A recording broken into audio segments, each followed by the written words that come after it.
This time on Battle Factory, a suit that's tailor-made for the world's most dangerous job. Looking down the barrel of a semi-automatic weapon, a combat-ready boat you can launch from the sky, and a portable missile launcher that's right on target. Battle Factory steps beyond the front lines into top-secret factories where combat gear is built for battle.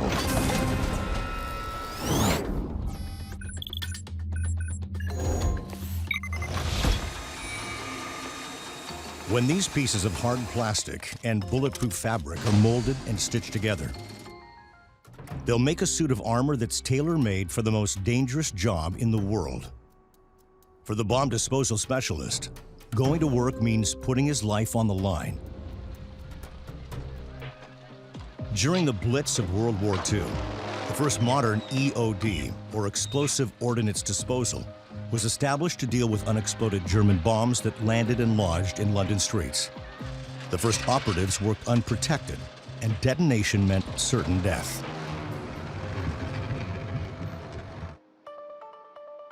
It wasn't until the 1980s, when British bomb squads were handling IRA explosives, that the protective suit was developed.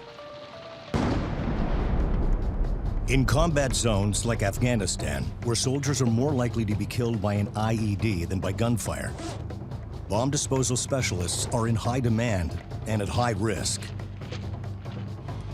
When a patrol spots something suspicious, the bomb squad is dispatched to investigate, and one operator will suit up and head out alone on what has been referred to as the long walk.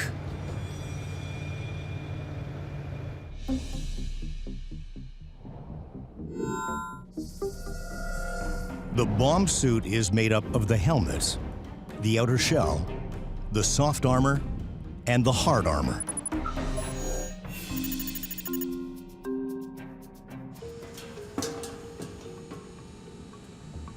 The hard armor is made from a stack of multiple sheets of polyethylene that are placed in a press.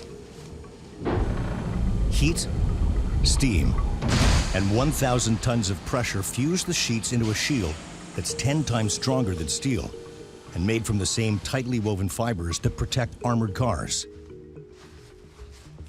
Then, the shield is cut into 3 curved plates for each of the body's vital areas: the chest, groin, and the throat.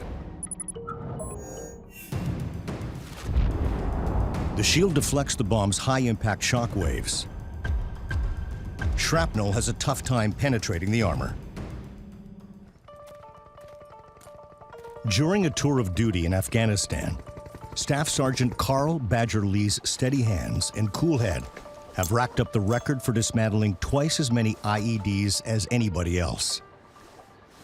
He's defused 139 bombs, 42 of them in one village alone. In 2010, Badger was awarded a medal for his acts of bravery by Prince Charles. He also saved thousands of lives.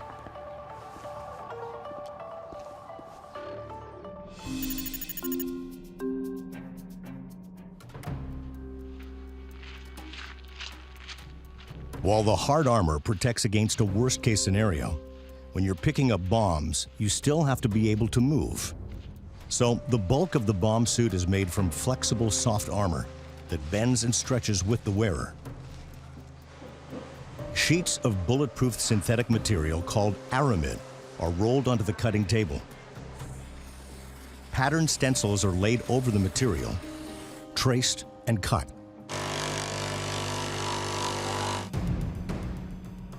When a bullet or shrapnel connects, the fabric softens the blow by catching it in the tight-knit weave, like a spider web, and spreading the impact across the material.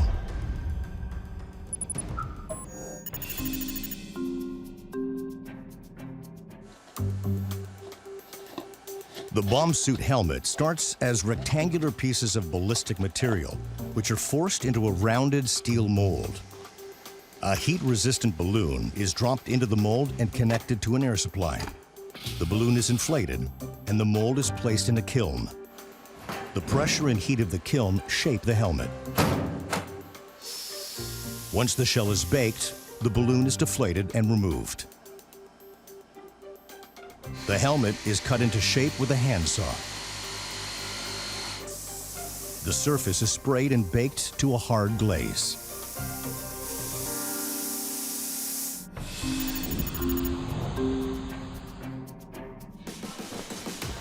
The hard and soft armor are stuffed into the outer shell, and the helmet is fitted with accessories like lights, a communication system, and a protective visor. After 40 hours of careful craftsmanship, this bomb suit is complete and ready to be tested. Even though a sample from each batch is put through rigorous testing, wearing a bomb suit does not guarantee you won't get hurt. But if you dismantle bombs for a living, you want your work clothes to give you a fighting chance and make the most dangerous job in the world a little less dangerous. Coming up on Battle Factory, the business end of a C7 rifle,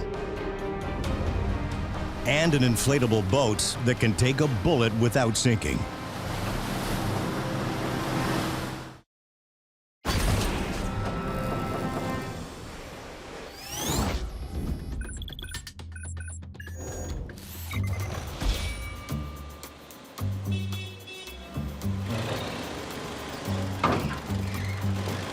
What starts off as a 7-pound bar of steel will soon deliver a bullet with deadly accuracy. The barrel of a Colt C7 assault rifle.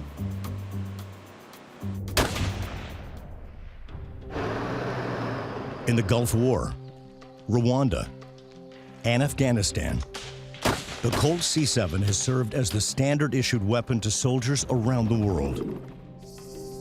And a rifle's ability to shoot straight and aim true is built right into the barrel.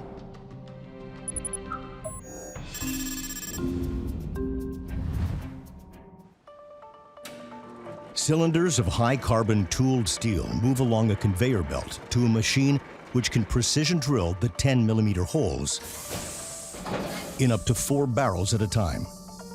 It takes about 10 minutes for the carbide bit to drill through the bar. Every barrel is checked by hand to make sure the bore is clean.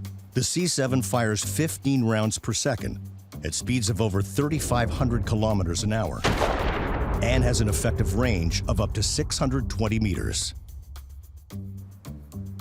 Even the tiniest scrap of dirt could throw a bullet off its target and make the rifle dangerous to fire. Bosnia, 1993, was the first time that the C7 saw action, and it was an historic battle. Canadian peacekeepers were forced to draw their C7s to defend their position, a civilian village against a hostile military invasion. They were outnumbered, but not outgunned. In what was considered one of the most severe battles since the Korean War, the Canadian forces, armed with C7s, managed to defeat their adversaries.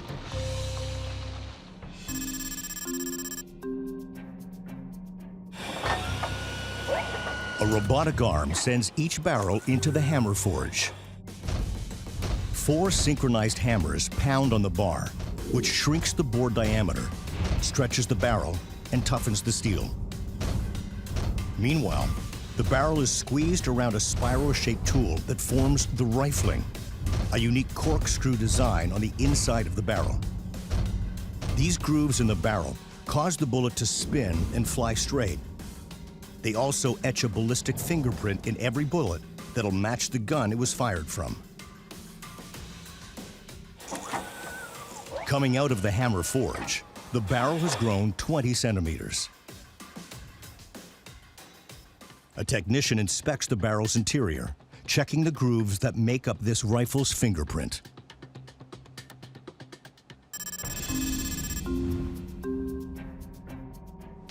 The barrel is dropped into a 1.8-meter deep firing pit, and a single high-pressure test bullet is fired. This determines if the explosive impact will cause any damage to the barrel. The The barrel is soaked with oil containing fluorescent iron particles. Then it's run through a magnetic particle inspector to check for flaws. An electric current makes any crack in the barrel magnetic. The iron particles accumulate around even the tiniest flaw, which is visible under black light.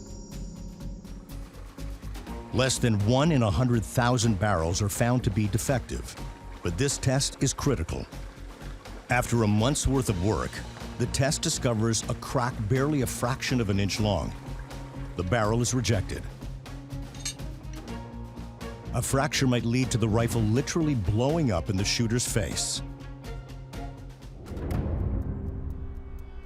In Bosnia in 1993, Canadian forces were in their first major gunfight in almost 40 years. But with the help of the C7 assault rifle, they redefined what peacekeepers can do, and thousands of lives were saved.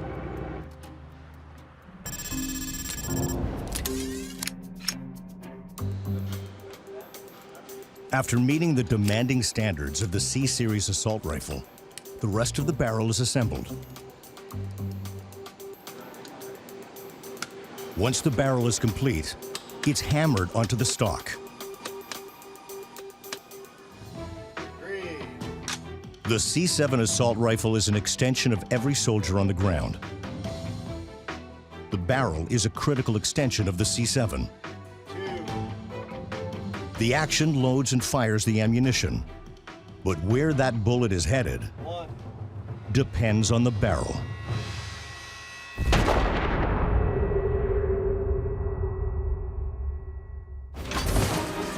Coming up on Battle Factory, a boat that can take 20-foot waves, enemy fire, and still stay afloat, and lightweight artillery that packs a heavy punch.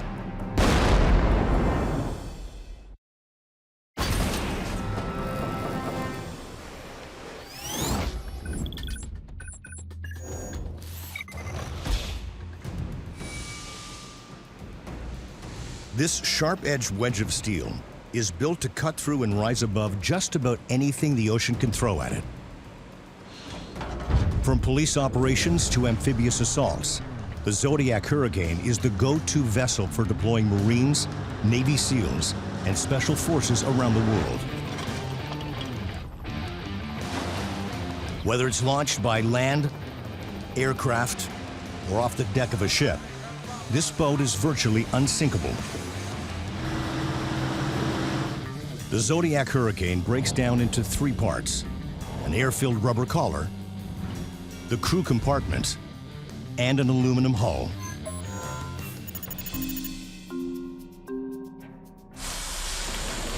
The first step in construction is building the hull. 1-meter pieces of lightweight aluminum are welded together to form the 9-meter structure. The bulkheads are then lowered onto the hull and hammered into place to provide structure for the frame. Then they're welded together.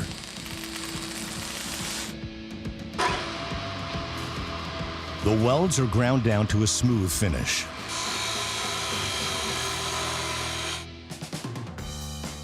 The hull's deep V shape minimizes resistance, which increases speed and stability. The Hurricane's got a step system across the bottom and the rear sections of the hull. This air-channeled system reduces surface contact with the water, which makes for faster acceleration and better handling. That speed and agility made the Zodiac Hurricane a key player in 2009's Operation Atalanta. In the Indian Ocean off the coast of Somalia, an EU Navy ship lured pirates out to sea by posing as a merchant vessel that was vulnerable to attack. When the pirates got close, the Navy turned about and launched a coordinated attack of high-speed Zodiac Hurricanes and helicopters to take down the pirate ship and bring the raiders to justice.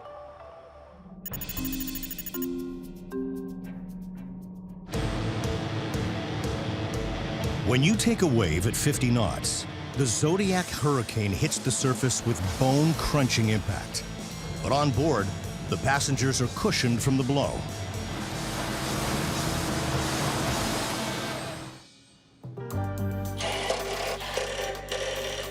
Once the seats are assembled, testing can begin. The seats are tested for strength and durability. They're mounted on a miniature V-shaped hull. Sand stands in for water. The rig simulates a 136-kilogram passenger hitting the water with 3 Gs of force, enough impact to knock a person out or even kill them. If they can take the hit, the seats are installed.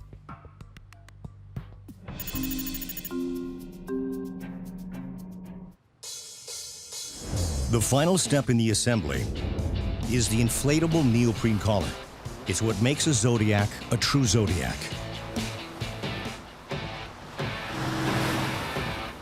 The collar stabilizes the boat in rough water and acts as a shock absorber to reduce the bounce in the ride. The collar is manufactured from neoprene rubber, which is rolled out, measured, and cut.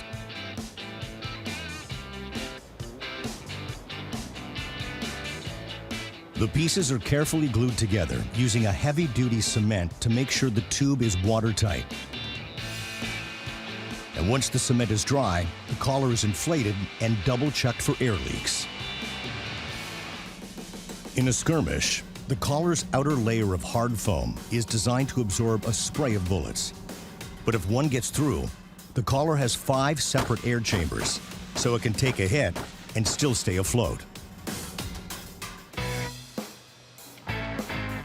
Before installation, the collar is deflated. The collar is then slid on and fastened to the hull. 1, 2, 3.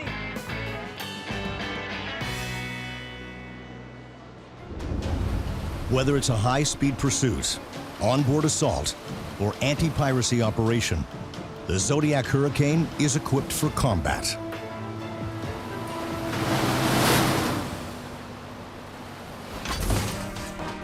Coming up on Battle Factory, it takes seconds to put together and can drop a shell 6 clicks past enemy lines.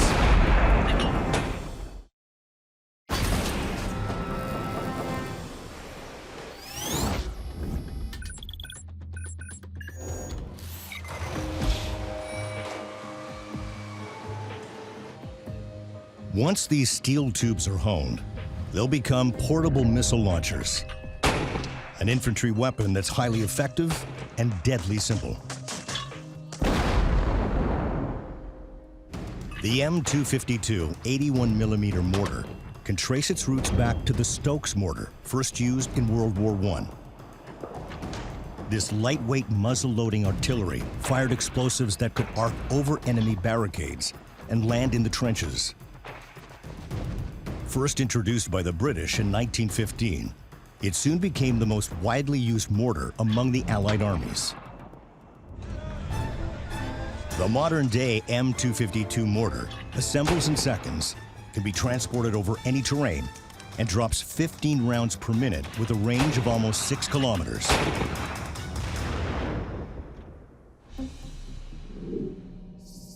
The M252 mortar breaks down into 3 components: the cannon, the mount, and the base plate.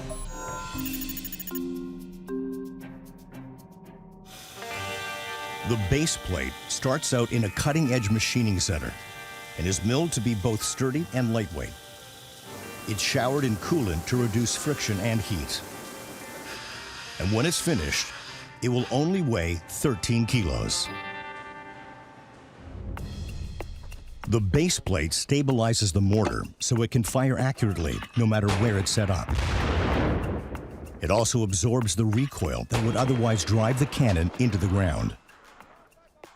The base plate and the rest of the rig have to be lightweight enough so that once rounds have been fired, the mortar can be moved out fast.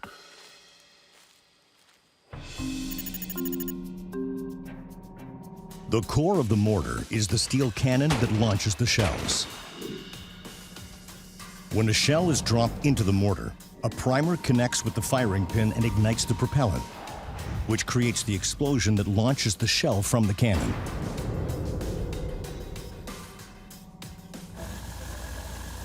The bottom of the cannon is etched with cooling fins. With a round firing every 4 seconds, the mortar cannon gets red hot. Cooling fins are grooves that expand the surface area and draw the heat away from the barrel wall, making it possible to keep firing the mortar. But mortars aren't used solely for warfare. Sometimes they're used to trigger mini avalanches. These precisely controlled explosions loosen the snowpack before they can build up into major avalanches that would block the nearby highways and put people in danger.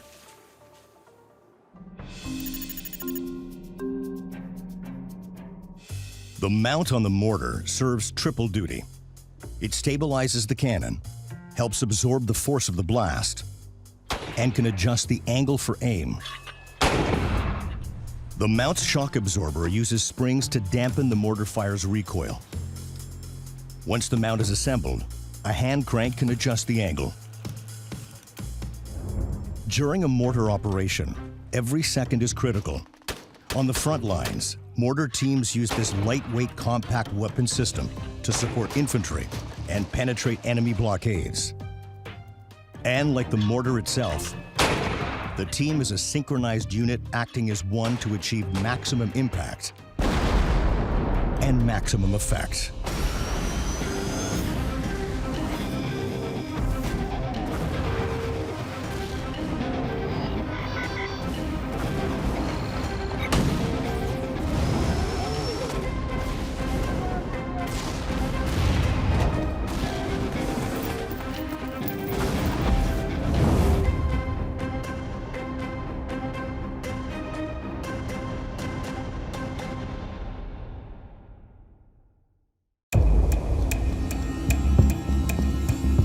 The Battle of France is over. The Battle of Britain is about to begin.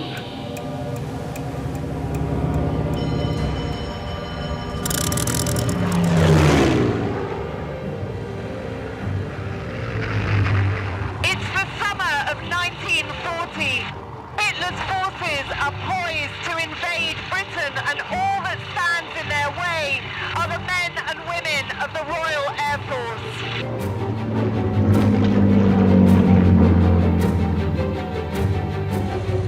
As wave after wave of enemy bombers make their way towards Britain, commanders desperately try and figure out where they will strike next. But this isn't the familiar story of the Battle of Britain, one of tactics, machines, and famous names. In this series, we're going to explore the lost and forgotten tales of the operations room workers, ground crews, and pilots who put their lives on the line to defend Britain. They've all heard of the Battle of Britain, but they've never heard of Archie McKellar. We'll uncover forgotten documents that reveal the human cost of the battle. I guess he takes one out before... And relive moments of heroism. Even when my grandmother was talking about it at the age of 94, it always brought a tear to her eye. Over 3 episodes, we're going to follow 3 pivotal days from the Battle of Britain. The first is the 15th of August, 1940, when Hitler's attacks began in earnest. The second is the 30th of August, the RAF's most intense day of fighting. Britain's airfields are bombarded and defeat seems imminent. And the third is the 15th of September, when Britain's exhausted defenders gamble everything to win the battle. We'll be telling the story in minute-by-minute detail. From Scotland to the West Country, Kent to the north of England, we'll discover what it was like as the whole country came under attack. As we retrace the battle in the air... If that was real, we'd have been hit full on. And on the ground. Aircraft at 15. It was the greatest battle the RAF ever fought. But at its heart were the people. This is the story of their Battle of Britain.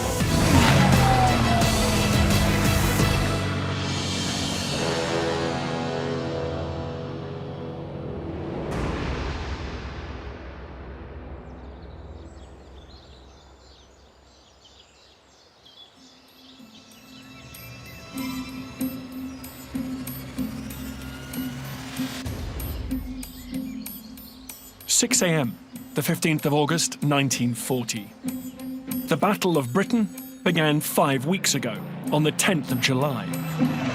Up until now, Hitler has mostly focused his air raids on the southeast of England. But in just a few hours' time, he will use his Luftwaffe Air Force to try and crush the RAF once and for all. This time, right across the country. At a top-secret location in West London, 19-year-old Joan Fanshawe is arriving for the early shift.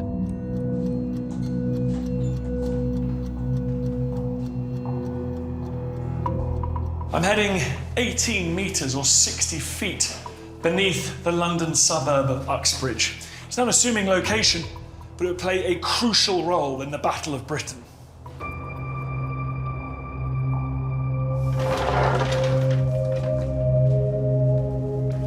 This is the operations room for the southeast of England. It's known as the 11 Group Bunker, and it's one of 4 nerve centres from which the Battle of Britain was fought. It was here that Fighter Command were able to track the course of the battle minute by minute and send aircraft into the skies to meet the Nazi attacks. Joan Fanshawe is one of around 50 RAF personnel on the early shift in the bunker on the 15th of August. She's been secretly keeping a diary of her hours in the ops room. July the 4th is when she joined, Yeah. and within 2 weeks, she is sent to Uxbridge. So was Joan one of the first women who was a plotter? They were the first group. A week before she joins up, this is July the 5th, the whole day dominated by my thoughts of having my hair cut off tomorrow. It's a terrible wrench for having had it long all my life and being my chief attraction. I shall feel rather as if I've lost my individuality without it. Intercept at Angel. Joan's diary also tells us about life on the front line. I didn't think that anyone was allowed to keep a diary while...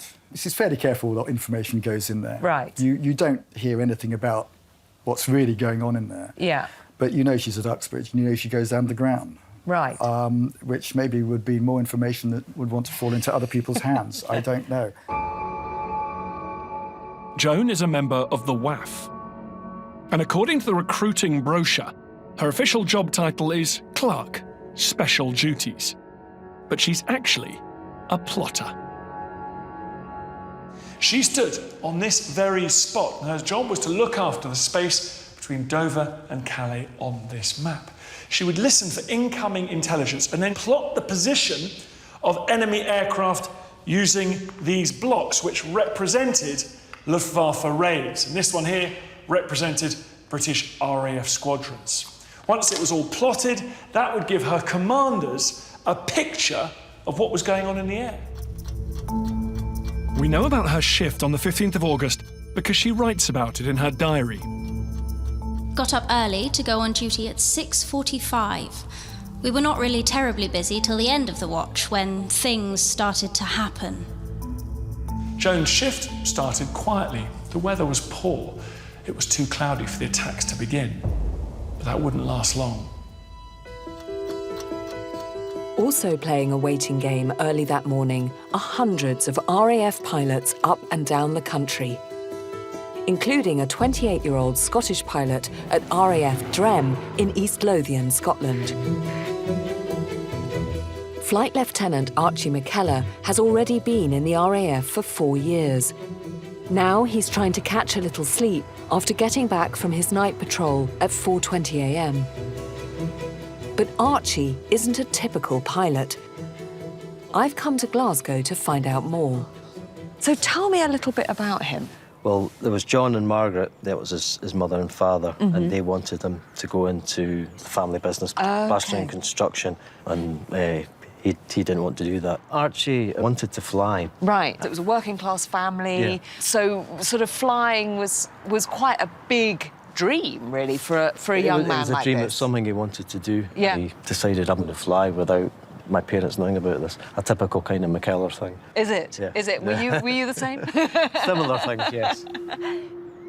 Archie grew up in this former tenement building in Paisley, not the normal background of a pilot. So he became a plasterer's apprentice with his dad. Given that he did come from this quite modest background, how would he have been able to afford flying lessons? He saved his wages and went off and secretly snuck off to go and learn. Fly, and that neither of them were aware. They didn't know he was flying at all, but he used to fly over the house and waggle the wings of the plane. Archie learned to fly at the Scottish Flying Club. In 1936, he was talent spotted as a promising pilot and invited to join the RAF. How much were you as a family aware of Archie and what he did? Well, I wasn't aware until I was a wee bit older, and then I found out, and he became one of my heroes. Archie's impact as a pilot during the Second World War was almost instantaneous. Just weeks after the war began, he was the first pilot to shoot down a Nazi bomber over Britain. This photo is the actual scene. He later became an ace in a day, destroying 5 enemy aircraft in 24 hours. But for now, on the morning of the 15th of August, Archie is waiting for the enemy to arrive.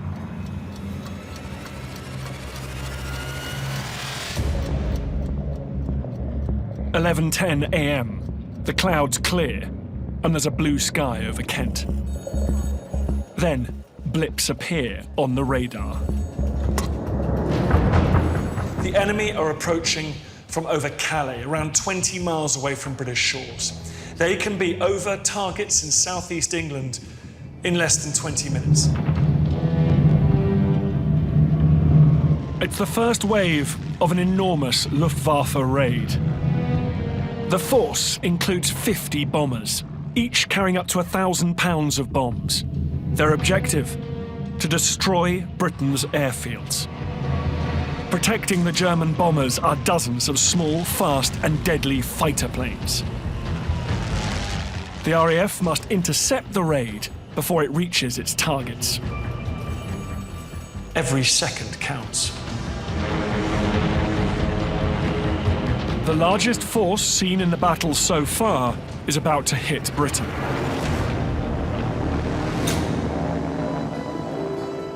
At airbases, young pilots are waiting for the call to scramble. Among them is William Hopkin of 54 Squadron at RAF Hornchurch. His job is to patrol the Kent coast in his Spitfire. I've tracked down their lost airfield. It's just parkland today, but that morning it was on the front line of Britain's defence. This was the airfield at RAF Hornchurch. On the morning of the 15th of August, it's very possible that William Hopkin was waiting just over there in the cockpit of his Spitfire, ready for the signal to take off and engage the enemy. William is the son of a vicar from Bedfordshire. His story has never been told before. I'm meeting someone very close to him, his son, Simon Hopkin. There's my father. He joined the RAF at the beginning of 1939. How old was he? He was 18. He had literally just started his training when war was declared. He was the youngest of 3 brothers. The middle brother, Alan, he joined the Air Force in 1938, and Alan had just got his wings and flew his Spitfire over the rectory, and Grandpa and Mother and my father came outside to watch it. I suspect that was probably a catalyst, to my father thinking, this is what I should be doing, I think. So he then joined up. Simon has a rare artefact, the pilot's logbook that belonged to his father, where he wrote up all his action. The opening line, when he's literally first time in the air as a trainee in July 1939, his brother Alan is with him as the trained pilot. And so the first line in my father's flying logbook is signed off by his elder brother. But the 2 brothers would not be flying together for long. Tragically, Alan was lost on the opening day of the Battle of Britain. And so there's a tragic sort of 3-liner in my father's logbook, which says, Alan lost in Bristol Blenheim in enemy territory while night bombing Cherbourg. Yeah, about Cherbourg. So you now got his elder brother, who obviously he hugely looked up to, who was perhaps the inspiration of him joining the Air Force, and now he's gone, and we're just about to start the Battle of Britain. William Hopkin has only been with an operational squadron for 3 months, and he's never shot down an enemy aircraft before. I want to know what he must have been feeling on that morning. Fighter pilot Air Marshal Cliff Spink, who flew in the RAF for 30 years, is giving me the chance to find out. How did those young pilots even get up out of their seats and pick their parachutes up? It's very difficult to imagine or put yourself in the position of someone like that. They would have not only known there were a lot of pilots not coming back, but there's a level of expectation. He's not wanting to let down either himself, but particularly his comrades. And of course, these young men like William, they either survive the next few days and then will probably survive a lot longer, or actually got shot down and killed very early on. The task ahead weighs heavily on 19-year-old William as he gets ready for action on the 15th of August. So I just slot myself in like that? I'm going to take to the skies in a Spitfire, just as he would have done on that morning. Now, I'm feeling very secure because you're so tightly in, but what's protecting me? There's no padding, you know, I'm seeing right into the inner works of the aircraft. It seems to me that if somebody shot it, it would just go straight through. You're smack on. This is relatively thin aluminium. Normally, if anyone's going to shoot at you, he's going to come from behind. So they had armor plate protecting your head on your back. But in truth, there was very little protection for the pilot. As William Hopkins straps in, he knows what he is expected to do. He would be flying with either his flight commander or his section leader in a support configuration. They used to say stick, search, and report. In other words, stick to your leader, search around for other enemy aeroplanes, and then report what you're seeing.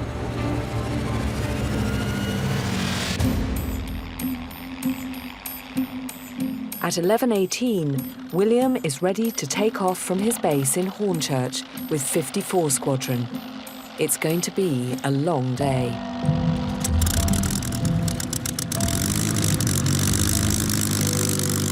Sitting here in a Spitfire, I'm trying to imagine what it must have been like for him in that moment.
But for William Hopkin and 54 Squadron, combat is just moments away.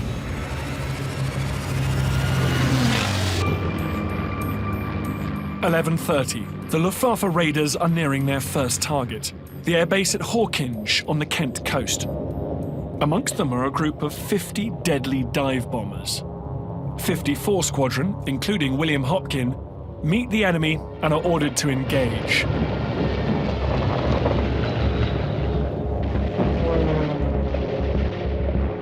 We're very lucky to have William's personal account of the fighting. He reports, "I followed Blue Leader into the attack when we engaged some Ju-87 dive bombing between Dover and Hawkinge. I got on the tail of one and managed to fire a fairly long burst using 1,600 rounds. And saw the enemy aircraft dive away steeply with smoke coming out of it. It's William's first successful score against the enemy. Not bad for a young man who's relatively new to combat. But for 54 Squadron, the raid isn't over yet. Leading the German fighter planes engaging William and his comrades on the 15th of August is a formidable opponent, Luftwaffe ace Adolf Galland. At 28 years old, Galland has been in the Luftwaffe for over 6 years and will stop at nothing to take down the RAF. He is so successful, the Nazi high command make propaganda films about him.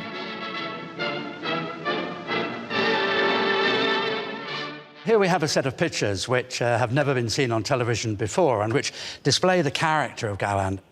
You get a sense the cock's out there. He always cocked it, and even when he was told, straighten your hat, off it went again at the cock the moment he'd straightened it.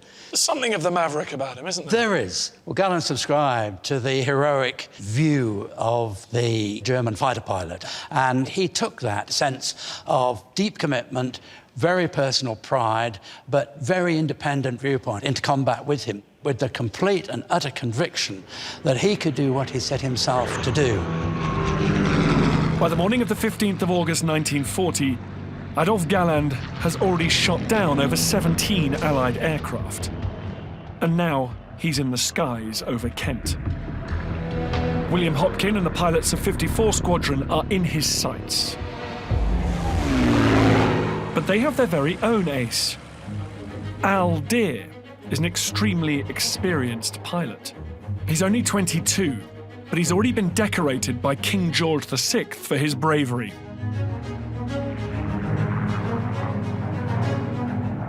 Al Deer spots the fighter planes in Adolf Galland's formation and climbs steeply to engage them. He gets within 300 yards of them and opens fire. The 8 machine guns mounted on the wings score a direct hit.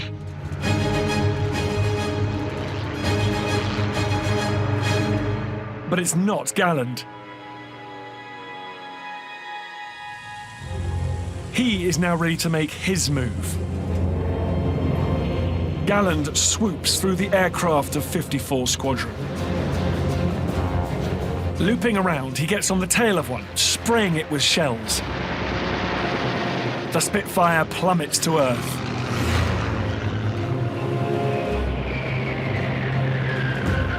It's flown by 25-year-old Polish pilot Wojciech Klozynicki. He's only been in action for 3 days. He manages to bail out, but it will take him over 2 years to recover from his injuries, and he will never fly in combat again. But Galland isn't finished yet. He dies on a Spitfire belonging to 23-year-old Norman Lawrence, who's desperately trying to regroup with 54 Squadron. The plane bursts into flames. Astonishingly, Lawrence survives. For now, Galland has finished and heads back to Calais. William Hopkin and Al Deer have come through, but they have watched 2 of their friends from 54 Squadron fall. The life expectancy for an RAF pilot in the Battle of Britain was just 4 weeks. It's been a morning of intense fighting for the pilots and ground crew, but it's far from over. As the dust settles on the morning's raid, the commanders here in the Uxbridge bunker survey the destruction. The Luftwaffe has done serious damage to 2 airfields on the Kent coast, Lymm and Hawkinge. But all of their Spitfires and Hurricanes were able to get airborne before the enemy bombers arrived, meaning not one British fighter was destroyed on the ground. For Hitler's Air Force, it's been a disappointing morning. Midday. No sooner is the morning raid over than something even more sinister is spotted on the radar. Flying from a base in Nazi-occupied Norway, a huge enemy raid is approaching from across the North Sea. Hitler's planes are heading for the north, and Scottish pilot Archie McKellar is in the firing line. Luftwaffe commanders had assumed that the RAF would send all its fighter pilots down south to protect the south coast against the Nazi raids coming over from France. They hoped that the north of England would be left vulnerable. And so they planned to launch a surprise attack there on the 15th of August. At 12:30, over 100 German planes appear in the skies above Northumberland.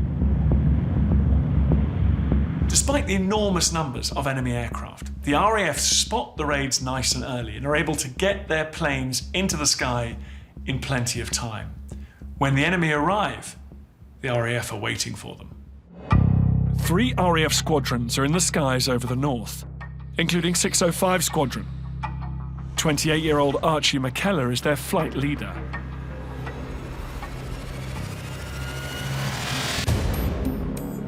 At 1:10, the enemy planes are swarming over Newcastle. Archie spots the formation and orders his men to follow him in a dive attack. He gets on the tail of one German and, using a quarter of his bullets, sends it spiraling. But he was too busy to notice the enemy coming up from behind him. It fires on Archie, hitting him in the wings. Archie keeps flying, diving on the leader of the Luftwaffe formation and shooting him down, before streaking after a lone straggler and sending him crashing into the sea. He later wrote to his mother describing the raid. Dearest little mother, I'm very well and very pleased with myself. On Thursday, I saw 70 to 80 nasties in one big formation. Whipped into them with my flight. I got 3 down. Everyone gave the nasties the fright of their lives. I was very proud. All my love, Sonny. It's an incredible result, but not unusual for an exceptional pilot such as Archie. In fact, his talents are so impressive that the RAF actually feature him in a booklet used to recruit new pilots. So each squadron would have almost like a poster boy as somebody, you need to be like him. There he is, squadron leader, Archibald A. McKellar. But listen to this is just wonderful. There's no room for the slacker. The discipline is strict. Strive to emulate the McKellar tradition. He was the person they wanted everybody to be like. He was just an incredible guy. There's stories I've heard of him going up into the skies and looking for stray planes before breakfast. as if, I've heard there's stray planes, yeah. And I'm going up to see if there's anything I can find. But what's really lovely about this booklet is it gives a real insight. Always, he was immaculate. He shaved and groomed himself every morning, even during the Battle of Britain. He insisted on his squadron following his example. If I have to die, I want to die clean, he remarked to his colleague. Was your dad like that? My father's like that, yes. Really? To this day, every morning, and a shirt and tie on. For the McKellar family, sharing Archie's story has always been extremely important. Do you feel proud of him? Oh, very. Very. I always ask people, have you ever heard of Archie McKellar? They've all heard of the Battle of Britain, but they've never heard of Archie McKellar. It's just an amazing story to achieve so much.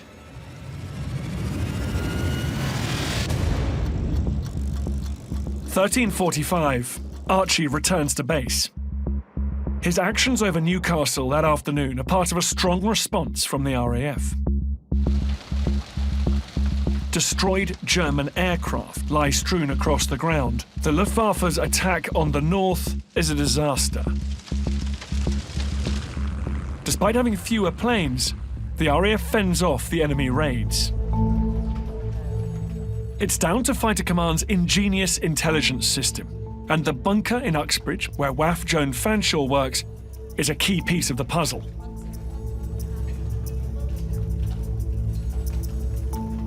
If you look down at the map closely, those little red lines you see in circles around the coast there are showing the range of the radar.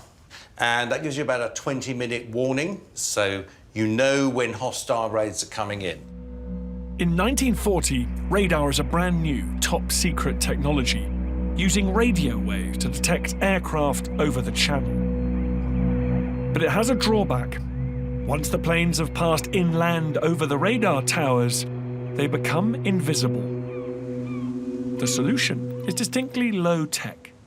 You've got these guys sitting in 1,500 observer corps posts, tracking the aircraft as they came over. They'd have some instruments for estimating height, and they'd be sending the information back to headquarters. So now the commanders here can see what the radar's telling them and what all these observers are telling them. The details of the enemy aircraft are phoned through to the bunker and placed on wooden blocks, marked H for hostile, with the number of aircraft in the raid.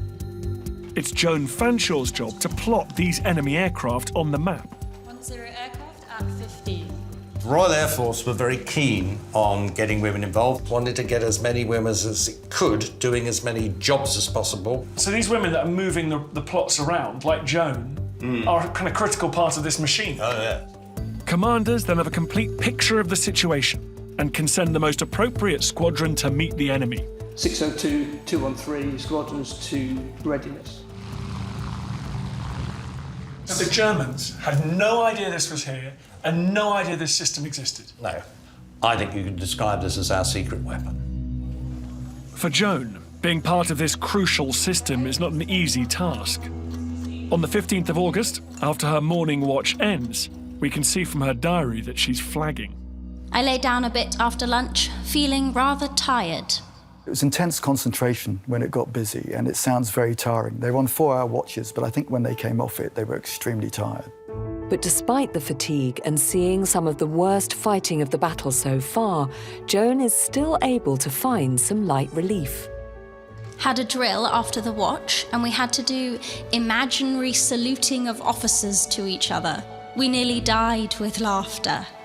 We should remember she'd only been in the RAF, what, about six weeks yes. by then, so Yeah. it was new, and even how to salute was not necessarily automatic stuff, and it was still very funny for them. By mid-afternoon, Joan is off her watch, and the early afternoon raids on the north of England die down. But the RAF isn't able to rest. Raid upon raid of hundreds of enemy aircraft flood the skies in the southeast.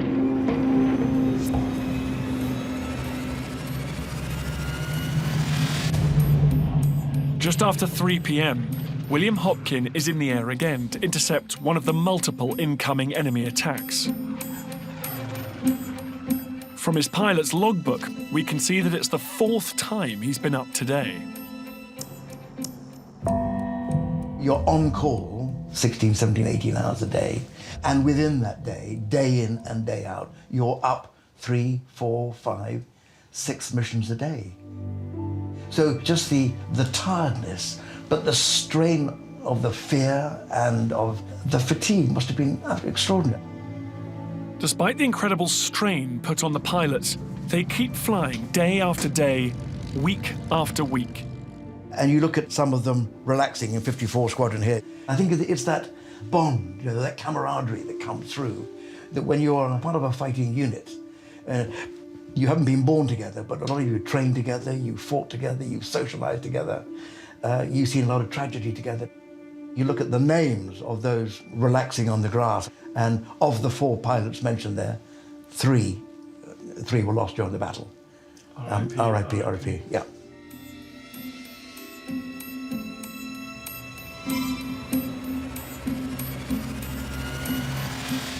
Aircraft at 15. 1,600 hours. William's movements in the air are being plotted in the Uxbridge bunker, but not by 19-year-old Joan Fanshawe, who has now left the building. It's been an exhausting day. But looking at her diary, we can see that Joan is somehow able to forget about work. At 4, I dashed off down the station and caught the tube and met Pat Wickens, who was a family friend. We had tea. And I thoroughly enjoyed myself. I met Jocelyn coming back in the train. We had a snack, and then the air raid siren went. We absolutely dashed back on my bike. Poor Jocelyn, running. And then by the end of the day, she's saying, pretty much been on watch. We've done damn near over 16 hours today. And that is this extraordinary double life, isn't it, of someone doing this incredible job, really intense, and then going for tea in London. Going for tea and having a giggle with her girlfriend. Yeah. Life went on, and she would say that, and it definitely comes over in her diaries. It goes from these exhausted times to sometimes the boredom, and you'd think, really, during the Battle of Britain, there were calms between the storm. Yeah. One pilot who's so far managed to avoid the storms today is Peter Cumley. He's based at RAF Exeter in the West Country with 87 Squadron. His Battle of Britain has been spent patrolling the south coast, protecting nearby bases from any Luftwaffe attacks. But as it's outside the main hotspot of the southeast of England, the fighting has been less intense. I'm meeting his Canadian nephew, Richard Cumley. This is my Uncle Peter as a RAF pilot. Teenager. Yeah, 18 years old. That's him with his cap on, full uniform. Peter was one of 5 siblings growing up in rural Gloucestershire. You know, there's my father. He's the little guy in the middle. Sweet little picture. Yeah. That one's my Uncle Peter. They did not grow up in the lap of luxury. No. They were born and raised in Gloucestershire until they moved to Yorkshire. My grandfather wanted to be a farmer. He had a farm until he lost it, and then he went to work for the government. But they did go to boarding school. Peter spent his carefree summers away from boarding school, playing cricket and fishing. My grandmother made Peter sound like a really good sport about a lot of things. He really wanted to try and make other people happy. But it was his adventurous personality that made the RAF his natural calling. There's nobody in our family tree who preceded him in the RAF. He just loved the idea of flying. So this is his license. So that is 13th of March, 1939. So it's just before his 18th birthday, so he's 17 when he's... Yeah. So he obviously had an aptitude for flying. Yes, he did. He picked it up pretty quick. So Peter was a good pilot. You know, before August 15th, he had already shot down 4 before that date. Despite the calm start in the West Country, for Peter Cumley, the day won't remain quiet for long. 1720. RAF pilots have been in the skies fighting the enemy for the past 6 hours. But it's not over yet. Suddenly, a large raid appears, heading for the Royal Navy base at Portland, on the coast of Dorset. 19-year-old Peter Cumley is scrambled with 87 Squadron. He's about to find himself right in the thick of the action. The National Archives at Kew hold the combat record for Peter's flight. I've come to find out exactly what happened that evening with his nephew. Let's look up the date for the 15th of August.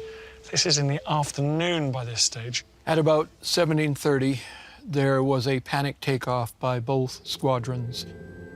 What was described as the fiercest dogfight yet experienced then took place. The results of this attack on Portland were as follows. PO, Pilot Officer Cumley, 1 ME-110 destroyed.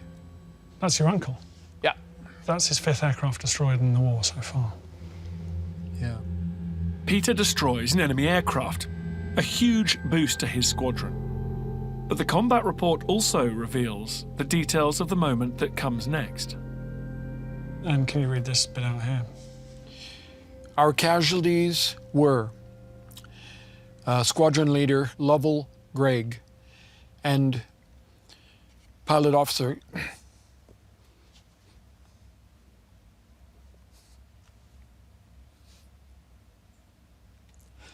Cumley, killed.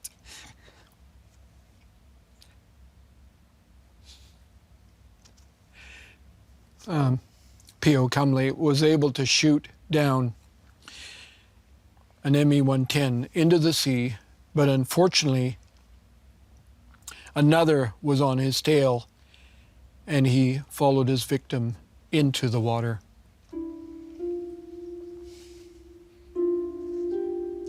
I guess he takes one out before...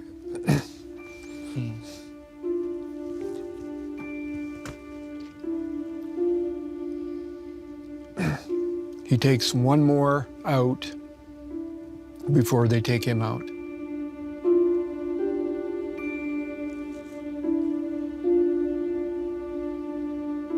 I had hoped when I read it that he went quickly.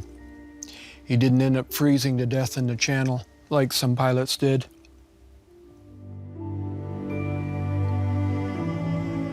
Shortly after the 15th of August, Peter's friend and commander, Flight Lieutenant Ian Gleed, writes to Peter's father.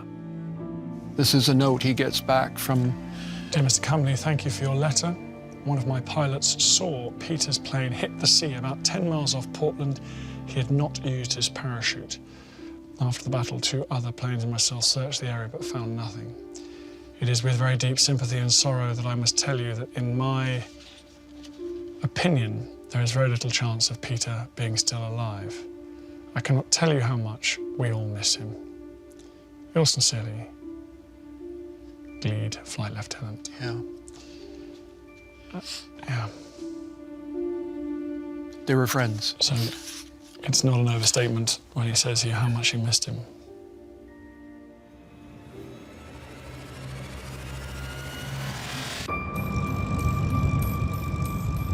By 1820, the raid over Portland is over.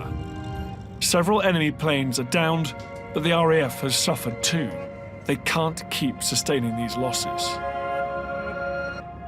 It's been the most intense day of the Battle of Britain so far. William Hopkin is probably in the pub, unwinding with his fellow pilots by now. He scored his first hit against the enemy, but 54 Squadron has been badly shaken. 2 pilots have been gunned down. The man responsible is Luftwaffe ace Adolf Galland, who is back in Calais, awaiting another day of combat. Elsewhere in Uxbridge, Joan Fanshawe is returning to the bunker for her night shift. In Scotland, Archie McKellar is celebrating shooting down 3 Luftwaffe bombers in one encounter. He's been fortunate, but others have not been so lucky. Dear Mr. Cumney, thank you for your letter. One of my pilots saw Peter's plane hit the sea about 10 miles off Portland. He had not used his parachute. In the 11-group bunker at Uxbridge, commanders take stock. The Luftwaffe has flown 2,000 sorties. That's twice as many as the RAF, but they've lost 78 aircraft. It was their attack on the north of England that was particularly costly, with 88 of their aircrew either missing or dead. It would be the last time that the Luftwaffe would attempt such large-scale daylight raids on the north. The RAF have fared better, but there have still been losses. 45 aircraft destroyed, 13 damaged, and 17 pilots killed. But the day's fighting has shown that the squadrons of 11 Group, controlled from this bunker, have been able to hold their own against superior numbers of enemy aircraft. Churchill has been watching the day's events unfold back at base, 12 miles away at Bentley Priory.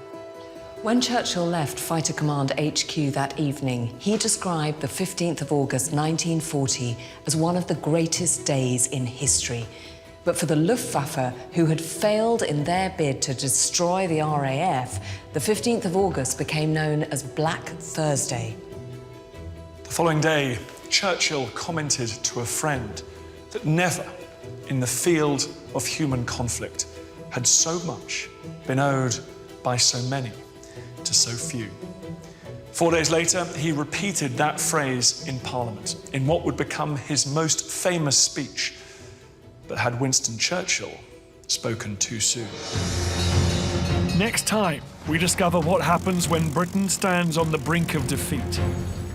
The worst thing was seeing the planes approaching, but not knowing until the last minute what their target was. Holy smoke, 3 missing, and you realise the others are crying as well. We crash forward to the 30th of August, 1940. Can the nation survive the most intense day of fighting? I am seeing this hurricane heading literally straight for our windscreen.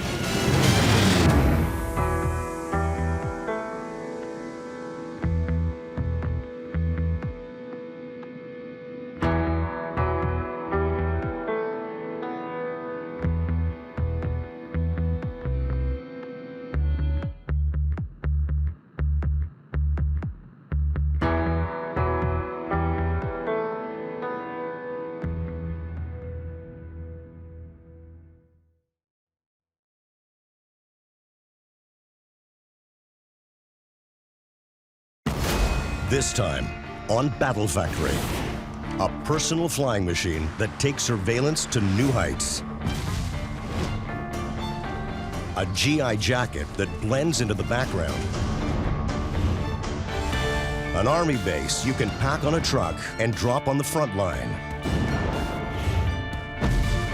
And an all-terrain vehicle that never touches the ground. Battle Factory steps beyond the front lines into top secret factories where combat gear is built for battle.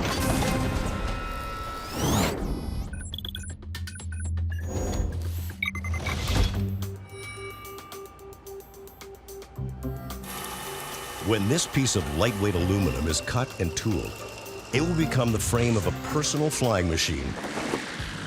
Strap on the Parajet, take off from just about anywhere, and soar to an altitude of 3 kilometers. Used by military operatives, drug enforcement agents, and first responders, it gets you in and out fast, whether you're carrying a camera or a gun.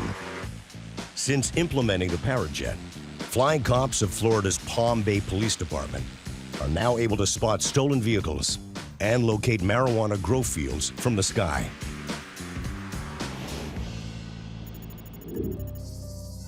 The Parajet breaks down into the engine, the wing, and the airframe.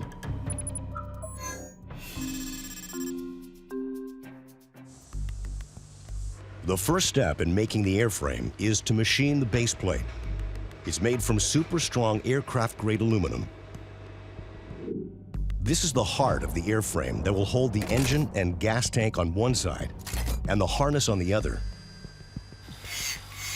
As the computer-controlled cutting machine carves out the base plate's holes and contours, it is soaked with a coolant that lubricates the tool and keeps it from overheating. Holes are machined out of the aluminum to make the airframe even more lightweight. The same process is applied to all other parts of the airframe, including the pivot arms. The pivot arms are what connect the base plate and the flyer to the wing. They control direction either by hand or by shifting weight in the harness, leaving the pilot's hands free to hold a weapon, a medical kit, or a camera. The Parajet is designed to snap together quickly in the field without tools. So every part is machined and measured down to the fraction of a millimeter. This fit has to be perfect to withstand wind and engine vibration. It can't come apart at 3 kilometers in the air. Once the metal pieces have been cleaned and measured, they're shipped off-site to be treated for strength and weatherproofing.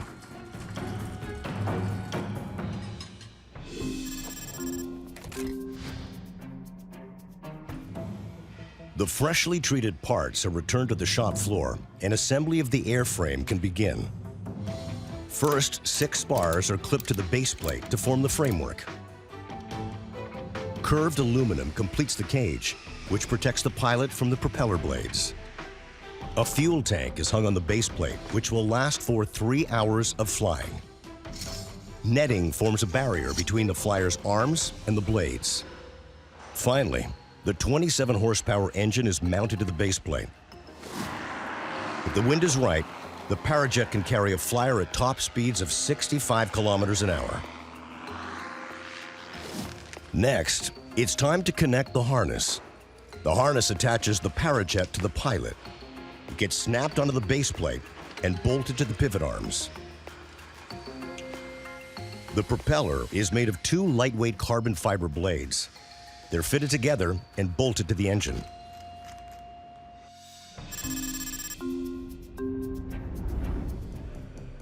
Before the Parajet can take to the air, it has to go through a hang test. This is to ensure it can hold the weight of a pilot. The Parajet is strapped on and clipped to a parallel bar. The suspended tester shifts and stresses the harness to make sure everything is holding tight and secure. The engine is revved to the red line, around 7,500 RPMs, to make sure the engine is putting out enough power without shaking loose the frame. Having passed the factory trials with flying colors, the Parajet is ready for a sky test. The device breaks down into mission-ready components. In the field, it's reassembled in 5 to 10 minutes. The flyer pulls the starter to get the motor running. Using Kevlar core lines, the flyer connects his harness to the Parajet's wing. It's made of the same ripstop polyester fabric that parachutes are made of. The flyer runs against the wind and takes a flying leap.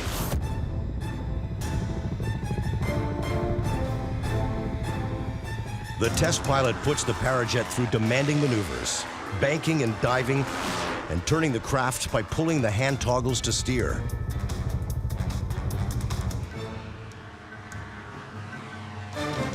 It is capable of precision flying, multi-range destinations, and can carry up to 280 kilos of pilot and payload. So whether the mission is bringing back intel, getting a bead on contraband, or locating a victim in harsh terrain, the Parajet turns the well-trained pilot into a spy in the sky. And once you see the Parajet suspended in the clouds, you will believe a man can fly. Coming up on Battle Factory, a camouflage jacket that disappears in the dark, and a portable army base that's combat ready in under an hour.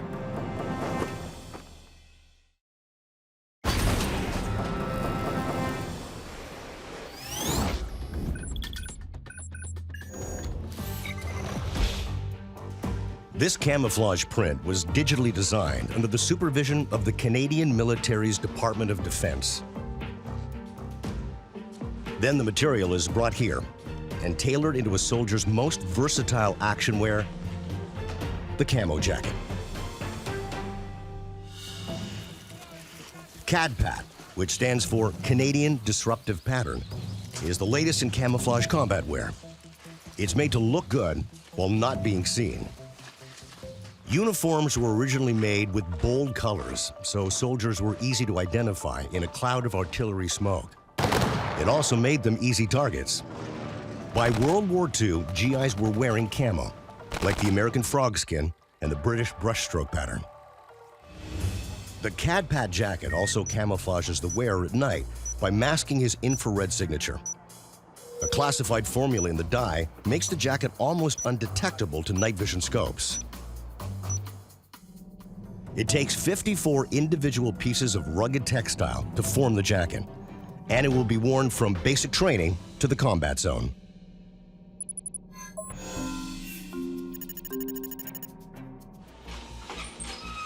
The jackets are constructed from 152 centimeter rolls of CADPAT material. A computer-generated pattern for the jacket is printed on a roll of paper that matches the width of the fabric. The paper is rolled out over 200 layers of material, a template of all the pieces required to make the jacket. A razor-sharp blade cuts through all 200 layers at the same time. The pattern's been laid out to maximize the material, so there's very little waste. The 54 individual pieces are ready to be assembled.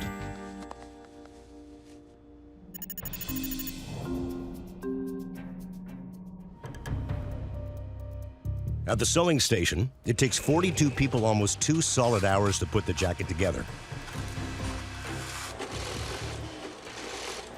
The jacket is sewn tough and built to last, with reinforced seams and strong plastic thread. There are CADPAT jackets still in active duty 2 decades after they were issued.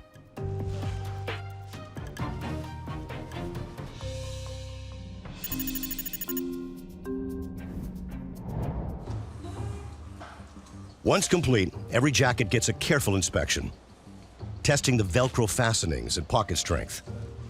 Recruits only get 4 changes of uniform for their entire tour of duty, so durability is critical. 1 button out of place, and it doesn't make the cut. As a security measure, every CADPAT jacket gets its own serial number. That way, each and every uniform is accounted for. If it wasn't assigned to you, Wearing this jacket is against the law. The CAD-PAT jacket is tested by soldiers for soldiers. On the training field, they'll make recommendations to improve comfort and utility that are incorporated into the new design. Vents along the back and elastic around the torso allow for easy movement. The high-color, indestructible buttons and non-reflective zippers seal the jacket around the wearer and insulate the soldier against the elements. Once it's issued to a recruit, the CAD-PAT jacket will do double duty as training gear and combat uniform. Whether they're shipped out to Kosovo or Kandahar, the uniform will last for as long as the soldier's term of service. And that jacket won't just keep the soldier warm and dry, it'll help keep him alive. Coming up on Battle Factory, no matter where the fight takes you, you've got an army base in a box. And no matter what the terrain, this craft will get you there.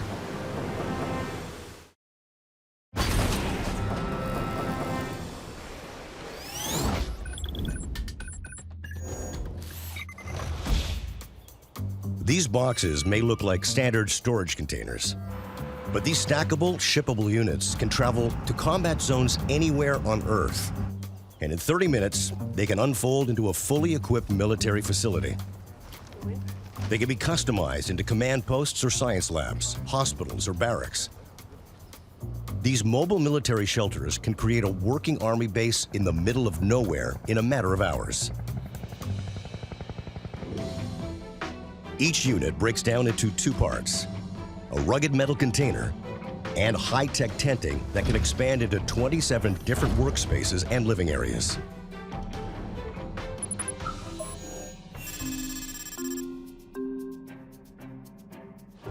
The mobile military shelter starts out looking like a standard steel shipping container, but it's about to be equipped with everything you need to make it practical and comfortable, starting with insulation.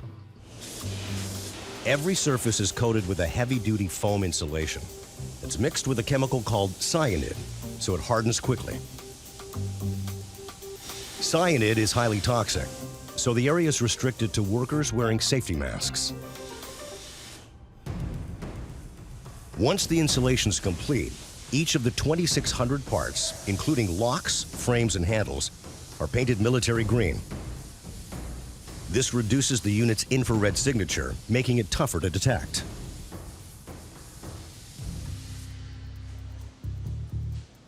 The doors are insulated with rubber weather stripping to protect against extreme conditions. Whether it's 50 above or 50 below, the weather outside stays outside. Next, the container is fitted with wiring to power up everything from radars to microwave ovens. The unit's generator can run enough air conditioning to cool a 3-bedroom house. A fresh air intake keeps the atmosphere inside comfortable. One tank of diesel can put out enough power to charge 2,600 smartphones.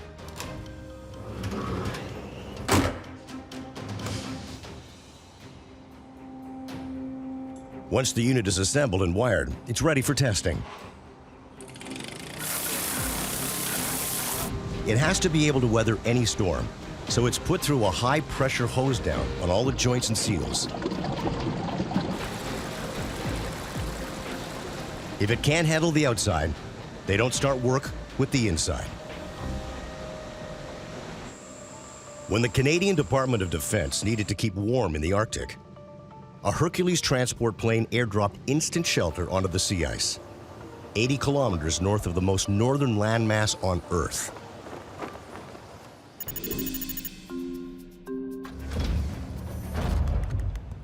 Once it's passed the water test, the unit is ready for tenting.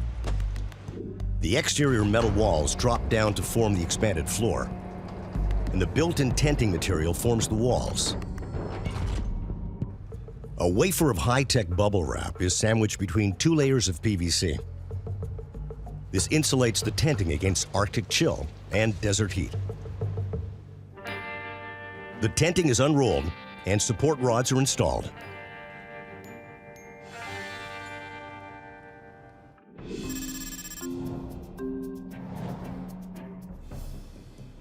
The expanded unit builds out to 37 square meters of modular floor space.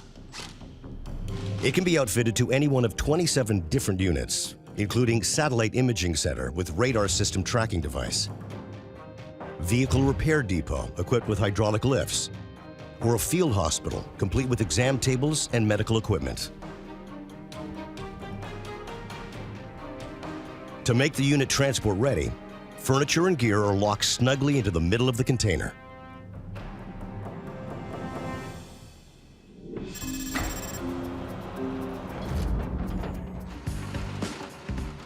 The finished container is secured to the back of a military vehicle and test-driven, hitting the road hard to simulate rough transit. After the shakedown, the unit is parked. The walls come down and the tenting goes up. Every piece of gear is put in place and tested to make sure that when this mobile military shelter is deployed, it will do what it's supposed to do, where it really counts, in the combat zone. Coming up on Battle Factory, when you need to get over land and sea and snow and swamps, this ride feels like you're floating on air, because you are.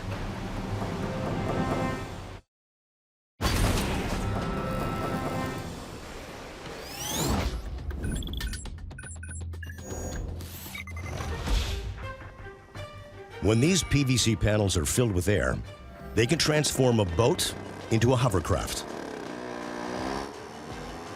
The hovercraft is a hybrid vehicle. Propelled by air, they can float on water, land, ice, or sand, which makes it the perfect vehicle for troop carriers, amphibious assault, and search and rescue. So when an F-16 went down in Utah's Great Salt Lake mudflats, hovercrafts raced to the scene over land and water, and were able to reach the pilot in time to carry him to safety and recover sensitive cargo at the crash site. The hovercraft is made of a cab, skirt, propeller system, and an inflatable hull.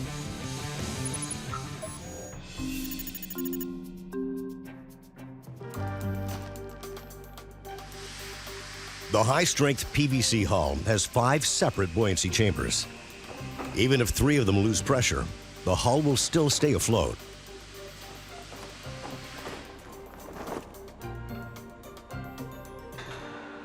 Once the hull is inflated, the frame is lowered onto it. The hull is treated with marine-grade silicone to make sure it slides on smoothly. Then the frame is bolted into place.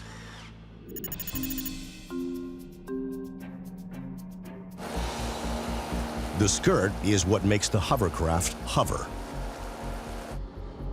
When air is fanned under the hull, it's trapped in the skirt. When the pressurized air exceeds the weight of the craft, it starts floating on that cushion of air, which means the hovercraft can go just about anywhere. To make the skirt, heavy gauge PVC is rolled out onto a table. Using a grease pencil, the pattern is traced and cut. Every piece is made to measure. Heat-activated glue is brushed onto the strips, which are stretched over a skirt-shaped wooden template. Once all the panels have been joined together, the horseshoe-shaped skirt is ready to attach to the hull.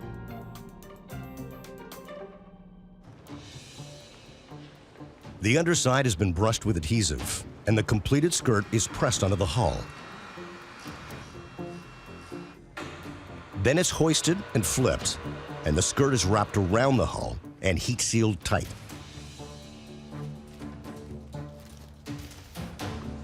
Then, 16 hollow rubber panels, or fingers, are zip-tied to the bow. When the skirt is filled with air, the fingers create an impact-absorbing curtain around the nose of the craft, which makes for a smoother ride in rough water. If the fingers get damaged, they can easily be replaced or reattached in minutes.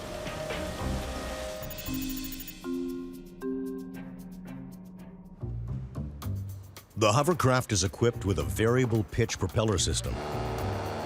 Gimbals on every blade enables the propeller to pivot and rotate on its axis, and gives the hovercraft the ability to brake and glide in reverse.